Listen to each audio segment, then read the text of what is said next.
Srimad Bhagavatam, Chapter 39, A God's Forgiveness. All those who had survived the massacre went to Brahma and related to him the great calamity that had befallen them. Brahma and Vishnu had not been present at the yajna since they did not want to take part in a ritual which did not include Mahadeva, which, as a matter of fact, was being performed with the sole intention of insulting Mahadeva. When they told Brahma about the happenings at the Yajnashala, he said, "When a powerful man does something wrong, his being powerful does not in any way justify his followers to behave in the same manner towards the victim of the injustice. It is not good. You sided with Daksha. When he performed the yajna, you attended it knowing fully well that it was a gesture of insult to Mahadeva. Since you have wronged him, there is nothing else for you to do except fall at the feet of Mahadeva and seek his pardon. He has been greatly wronged. His mind is still seething with pain because of the treatment of Daksha towards his beloved Sati. Sati is dead because of Daksha. If Mahadeva continues to be angry, the world will come to an end. Go to him at once and pacify him." Brahma then went to Kailasa, the abode of Mahadeva. It was a picturesque spot. The river Nanda was flowing there.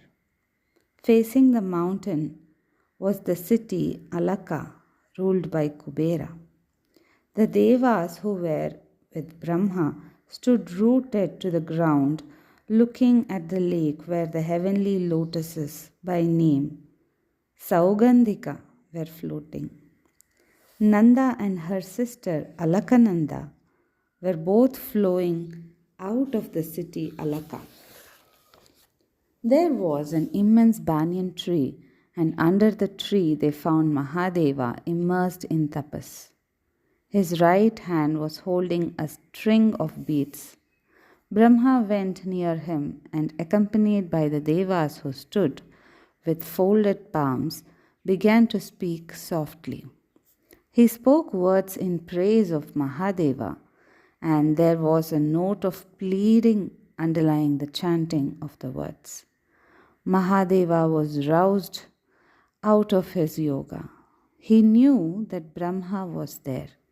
He stood up from his seat and greeted Brahma by bending his head with reverence. The others around also bowed before Brahma. Brahma accepted it all with a smile and spoke to Mahadeva. "Lord, as you are of the world, of the mind and the senses, it is but right that you should abandon this anger against humanity. You must forgive the faults of the ignorant. Please make it possible for the interrupted yajna of Daksha to be completed. Forgive the yajamanas who denied you a share of the harvest. Make the maimed whole again. Forgive all of them." Mahadeva smiled at all of them and said, "I am not angry with all those who took part in the yajna, but I had to punish Daksha. He had to be cured of his pride and his arrogance. Incidentally, the others were also punished. Daksha can come back to life with the head of a goat. Nandikeshwara's words cannot become false. Daksha's mind is now cleansed. As for the maimed, they will all be whole again." Brahma asked him to go to the Yajnashala with them, and he agreed. All that the Lord said came true. Daksha rose up as out of a deep sleep, and he found that he was in the presence of the Devas, Brahma, and Mahadeva.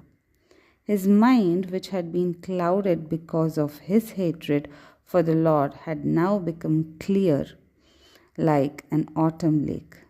He tried to speak, but he could not. Tears choked him. Tears at the thought of his daughter, his beloved child Sati, who had to die because he, her father, was blind to the glory of her Lord. He composed himself and spoke words speaking of the greatness of Mahadeva.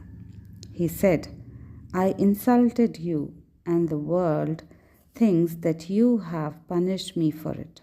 But in reality, what you did is an act of grace. Vishnu and you have so much affection for mankind.